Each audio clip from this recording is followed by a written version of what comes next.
नवरा बाहेर गेलाय, मला घरीच येऊन चोळ. 20 वर्षाचा ठोक्या रात्री येऊन ठोकायचा. पुढे घडले भयंकर. मथुरा जिल्ह्यातील भानकरपूर बसेला हे छोटेसे गाव, साधे शांत आणि पारंपरिक कुटुंबाची वस्ती असलेले हे एक छोटंसं गाव. या गावातील एका महिलेचा अचानक मृत्यू झाला. सुनेने ही खबर तातडीने पती आणि सासऱ्याला दिली. ही दुःखद वार्ता कळताच ते लगेचच गावामध्ये पोहोचले. सारे सोपस्कार पार पाडण्यात आले. सारे घर दुःखात होते. 2 दिवसात झालेल्या वादामध्ये सून ननंदेला म्हणाले, मीच तुझ्या आईचा आवाज बंद केला, तुला पण संपवीन. हे ऐकून घरातील लोकांना धक्काच बसला. सासऱ्याने नातेवाईकांच्या सह पोलीस प्रमुख आणि जिल्हाधिकाऱ्याची भेट घेऊन पत्नीच्या मृत्यूबद्दल संशय व्यक्त केला. त्यानंतर पोलिसांनी मृतदेह बाहेर काढला आणि एक धक्कादायक प्रकरणच बाहेर आले. अविश्वसनीय वाटावी अशी ही घटना. आपले अनैतिक संबंध उघड झाले म्हणून सुनेने प्रियकराच्या मदतीने आई समान सासूचा निर्गुण खून केला होता. या धक्कादायक घटनेचे उपलब्ध माहितीच्या आधारे सविस्तर पुढील प्रमाणे वृत्तांत आहे. पण तत्पूर्वी ही व्हिडिओ पुढे पाहण्या अगोदर जर तुम्ही या चॅनलवर जर नवीन असाल तर प्लीज आपल्या ह्या मराठी चॅनलला नक्की सबस्क्राईब करा. भानकरपूर बसेला या छोट्या गावामध्ये अनवरी बेगम वय वर्षे 50 ही महिला तिचा पती आणि मुलासह राहत होते. कष्टकरी असणारा हा परिवार तसा सदन होता. पती परगावी नोकरी करून कमाई करत होता, तर गावामध्ये अनवरी बेगम मुलासह राहत होते. मुलगा मोठा झाला, आता तोही वडिलांच्या समवेत कामाला जाऊ लागला. बाप लेक परगावी राहत होते, राबत होते आणि पैसे कमवत होते, तर गावामध्ये राहून अनवरी बेगम घर शेती सांभाळत होती. सारे सुरळीत चाललेले होते. मुलगा आता लग्नाच्या वयाचा झालेला होता, त्यामुळे त्याच्यासाठी मुलगी पाहणे अनवरी बेगमने सुरू केले होते. नातेवाईक ओळखी पाळकीतून हिनाचे स्थळ आले.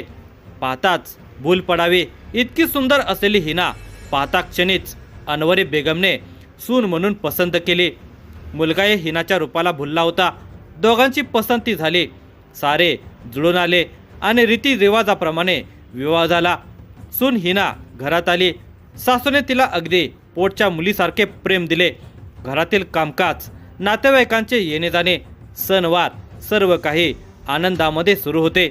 हिनाचा पती सासरा परगावी कामासाठी जात होते, तर गावात सासू सून दोघी राहत होत्या. त्यांच्यातील नातेसंबंध वरवर पाहता चांगलेच होते.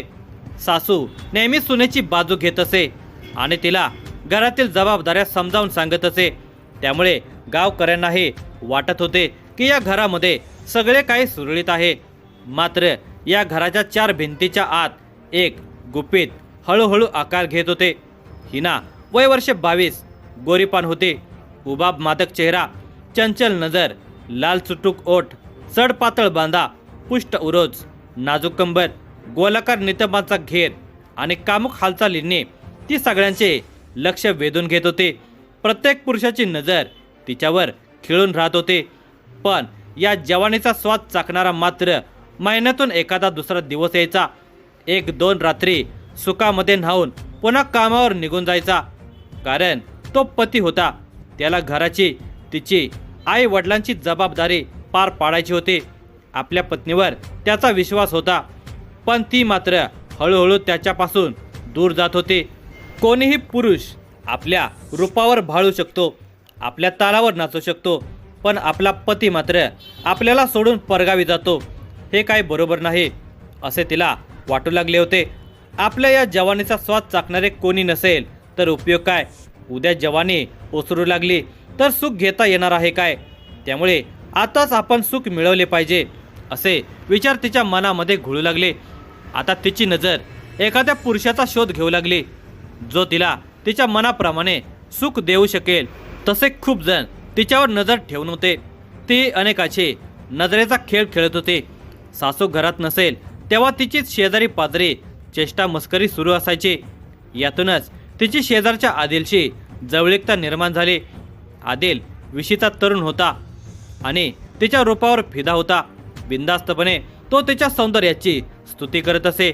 भाभी, आमच्या अख्ख्या गावामध्ये तुमच्या इतकी सुंदर बाई नाही असे तो तिला म्हणायचा. तुम्ही मला खूप आवडता असे म्हणायचा. मला तुमच्यासारखीच सुंदर बायको पाहिजे असे तो तिच्या कानामध्ये कुजबुजत होता. त्याच्या या सगळ्या छेडछाडीला ती हसून उत्तर देत होती. त्यामुळे त्याची भीड चेपत चालली होती. सासू शेतातील कामासाठी गेली की हिना एकटीच घरी असायची.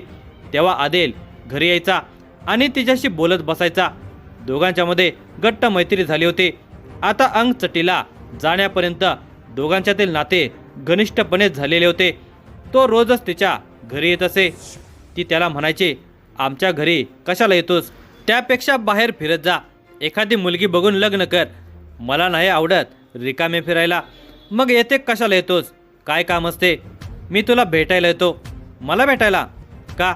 मला खूप आवडतेस तू. चुप, काहीतरी बोलू नकोस. माझे लग्न झालं आहे म्हणून काय झालं? प्रेम आहे तर आहे.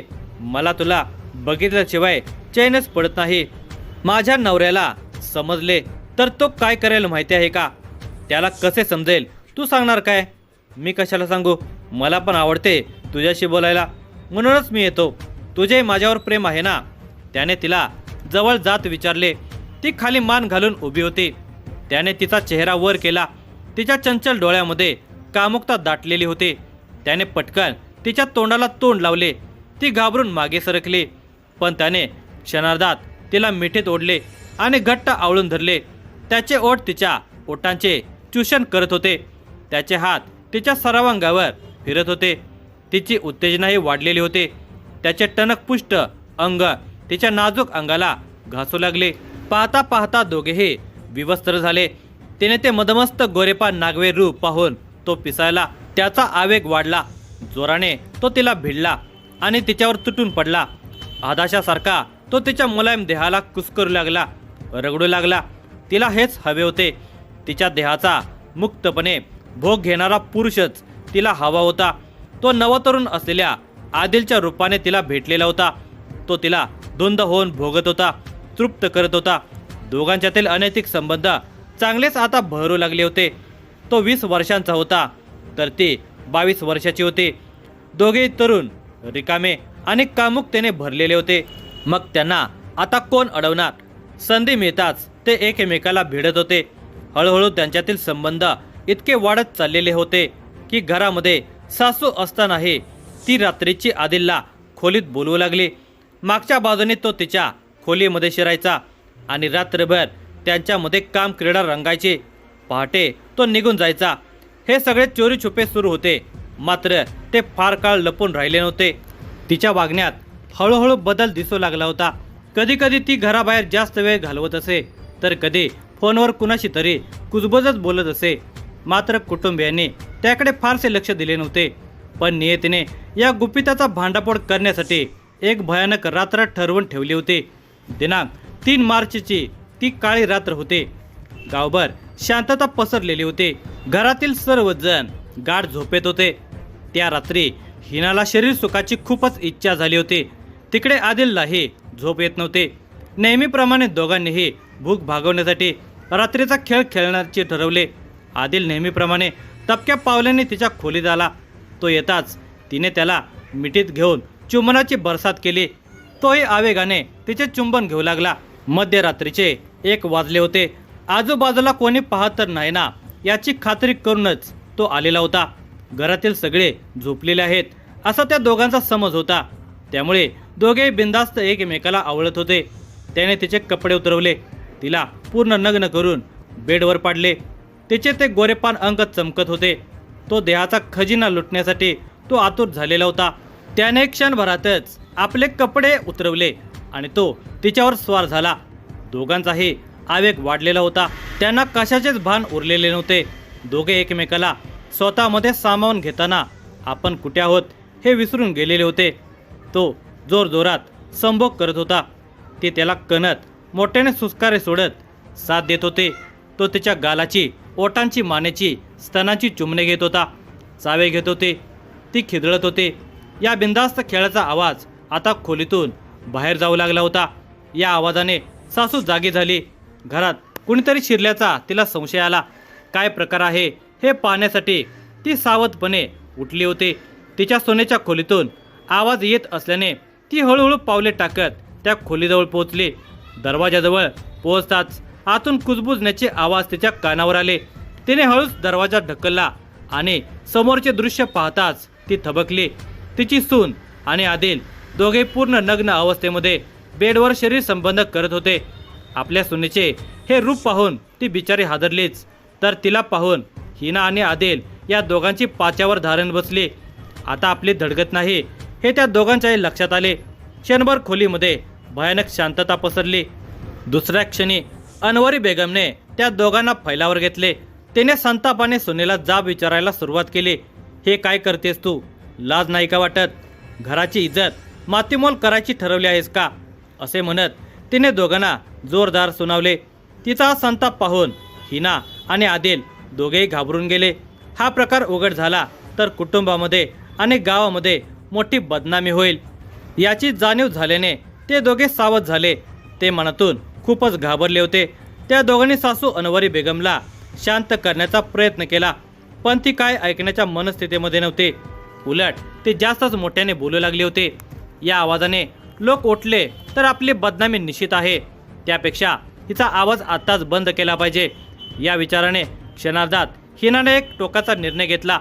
अवघी 22 वर्षांची हिना केवळ शरीर सुखासाठी आदिलच्या नादी लागली होती.